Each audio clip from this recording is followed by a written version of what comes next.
Hey, it's Mike. I've got the remnants of a parking brake handle here. You might not be able to see it, but it's there. I'm going to show you how to use a little bit of the old school fabrication and some new technology. Get ourselves a new part.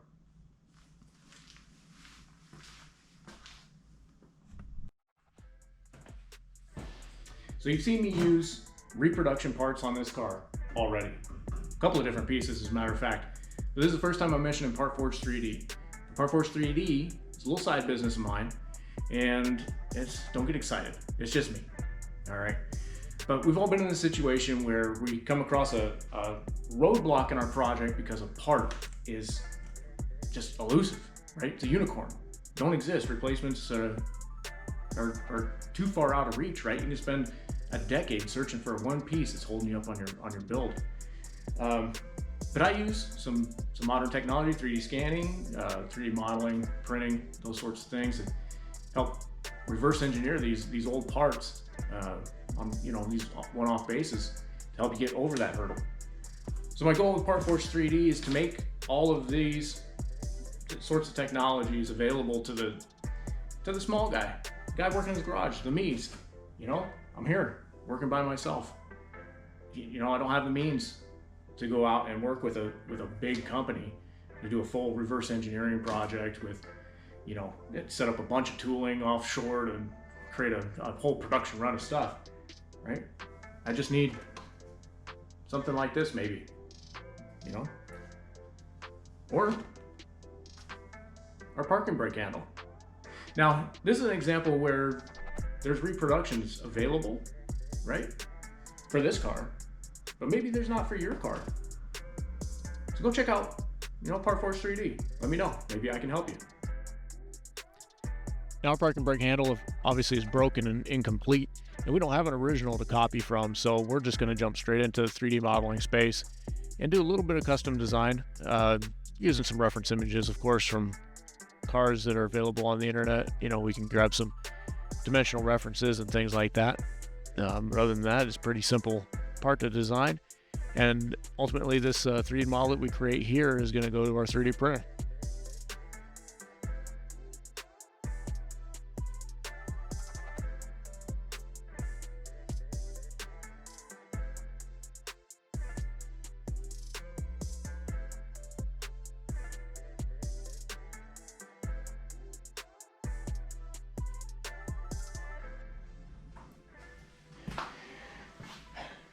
All right, now that we got our part printed out, how are we going to assemble this thing? I mean, truth be told, these plastics are strong enough now anymore that this little barrel, probably not even necessary. However, for the sake of demonstration, we're going to go ahead and just retrofit that in there anyway. And one thing that I want to do is add a little bit of reinforcement. Here you can see where there was something that snapped right off of there. So we're gonna add a little bit of substance back to the meat of our part here. So what we're gonna do is we're gonna use this part as sacrificial. It's gonna help us locate this pin because we're gonna use a little bit of round rod. We're gonna weld that into the top, but I don't know the orientation of this rod, so that's what this part's gonna do here, this first iteration. We're gonna stuff our barrel down into the slot, or down into the hole here.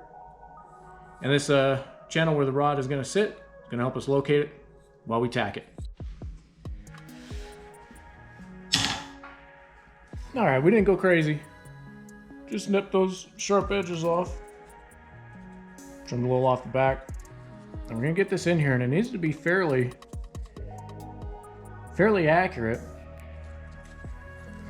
because it's going to affect how it goes into our final piece. So we got a hole in our part here, which needs to line up with this hole, which in turn is going to line up with the hole in the actual parking brake shaft. So this also needs to be fairly snug so it can keep everything in place. It's going to be a little bit of a press fit. Hopefully we hit the mark.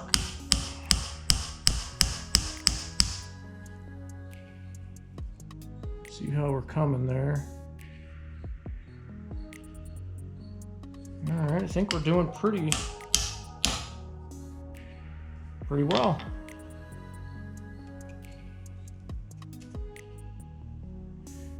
We're just a little bit off. Can't see it in there, but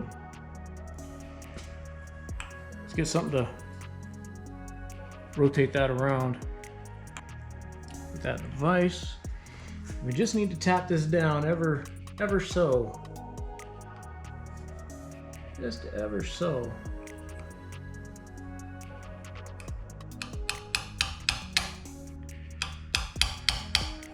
Now, it's attacking this, and the part here is probably gonna let off some plastic fumes, so I got respirator here, just you know.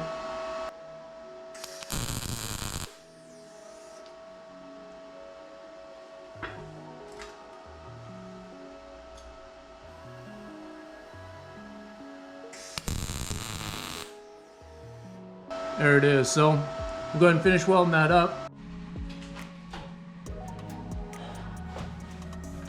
All right, I've got our part off the printer. And a lot of times, you know, you're making custom pieces, a little bit of fitting is going to be required. So just cleaning up a little bit of the support material left over from our print, and getting that little relief in there for the weld to sit into that we did on our metal piece.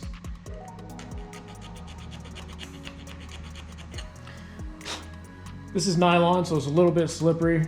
It's going to be a little bit of a challenge to work with as far as sanding and smoothing and those sorts of things, but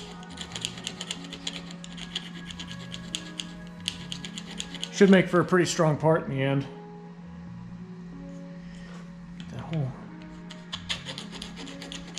thing smoothed out. See if we made any progress there. Get that to sit down.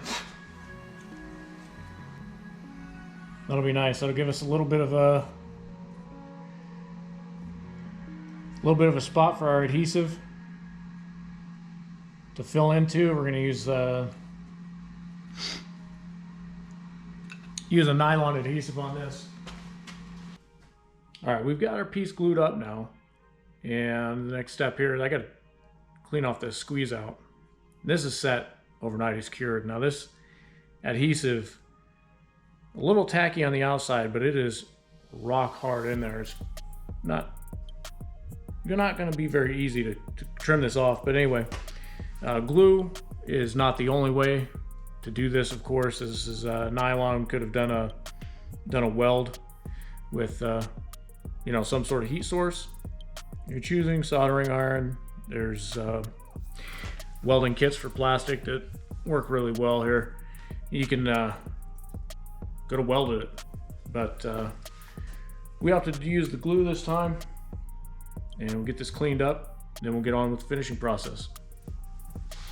All right, we did an okay job getting that squeeze out trimmed off of there. Now we got to get this thing sanded to 400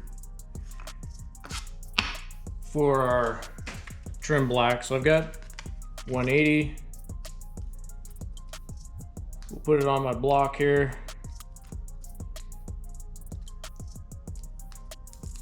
And we'll go until this part's done. We'll switch over to 180 to 400 is kind of a big jump, so we'll probably do a 320 in the middle.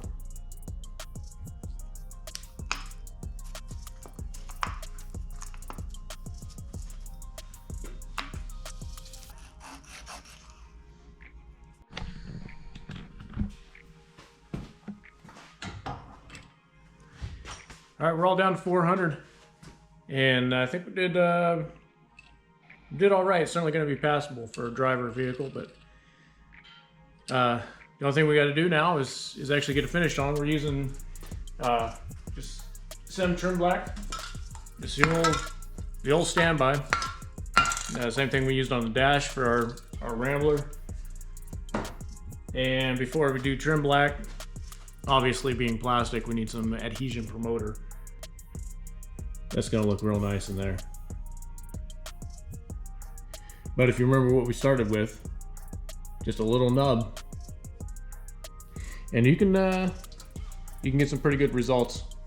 Hey, at the end of the day, we got a nice functional part. It's gonna last us a long time and it's gonna look great in the car. And it gets us over the hurdle that keeps us from completing these cars and making them look finished and put together. So if you've got an idea of a part that's giving you trouble or having a hard time finding, hit me up on the website, PartForge3D.com. I'd love to hear about it and see if there's something I can do to help you out. We'll see you next time.